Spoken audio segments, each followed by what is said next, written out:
What's crack-a-lackin'? It's your boy Broshmo, just in case you did not know. So, we're back for our linebacker rankings. Yes. 3, 2, 1. What's crack-a-lackin'? It's your boy Broshmo, just in case you did not know. So, and we're back. We're going over our linebacker rankings for the 2020 NFL Draft. But before we get into that, go ahead, become a bro, and subscribe. And leave a thumbs up if you enjoy the video. It's always much appreciated.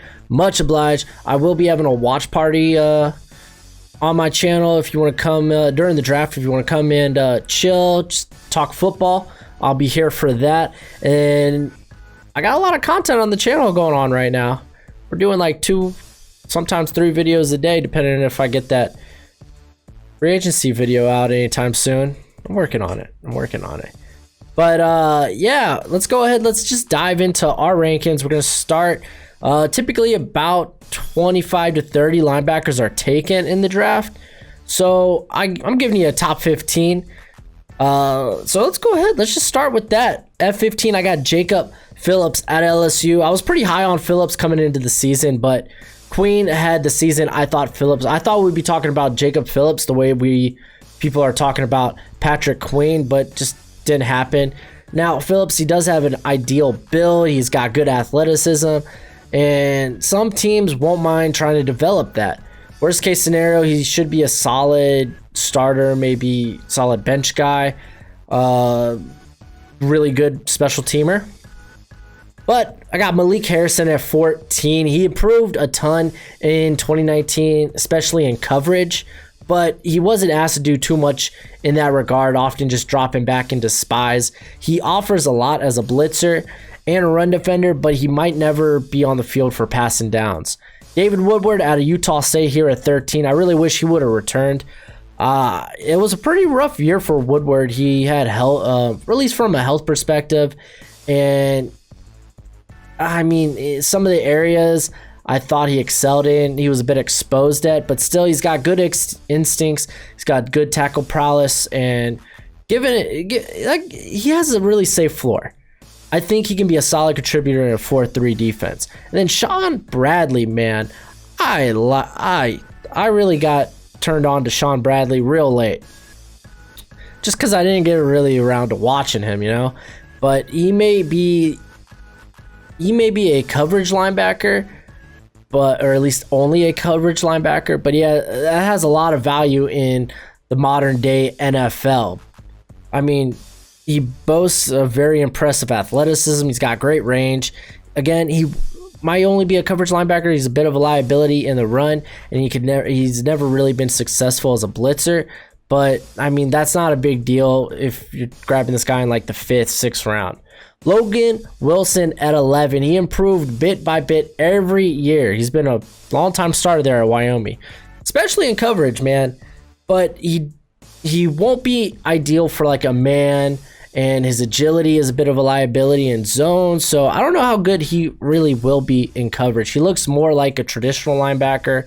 However, I think he can develop into a 3-down linebacker despite the uphill battle as an athlete. He has 10 career interceptions. He played over 3,600 snaps.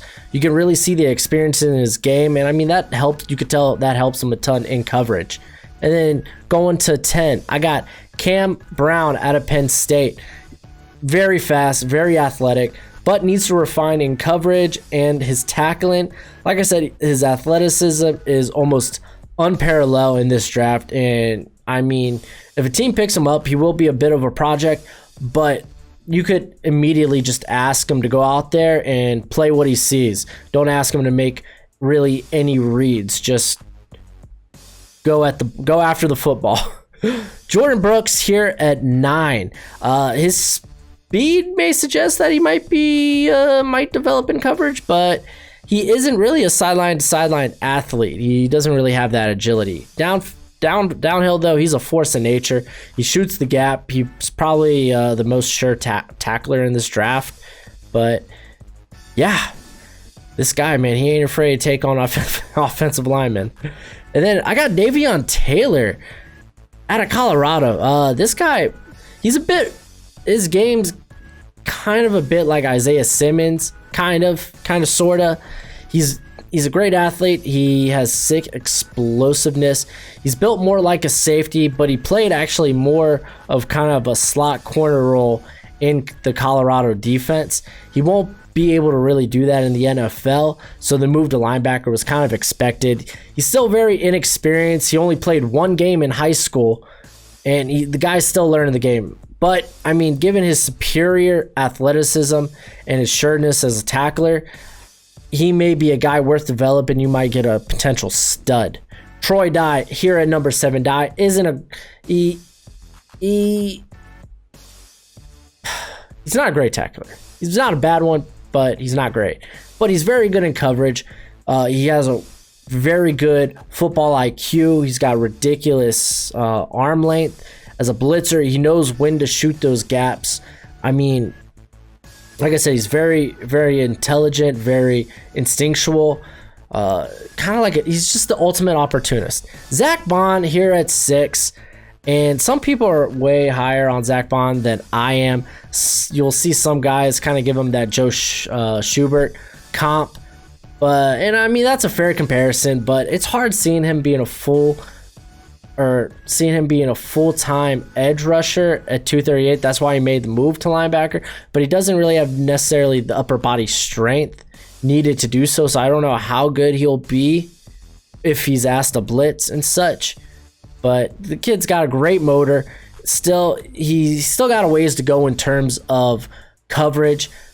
And for me, that kind of sinks his stock. I mean, not badly. Some people boast him as a late first, somewhere in the second. I feel safer taking him around the 3rd. But I love the athleticism, but I think there's prospects ahead of him that have a better chance at being, or at least as a 3-down linebacker. There we go.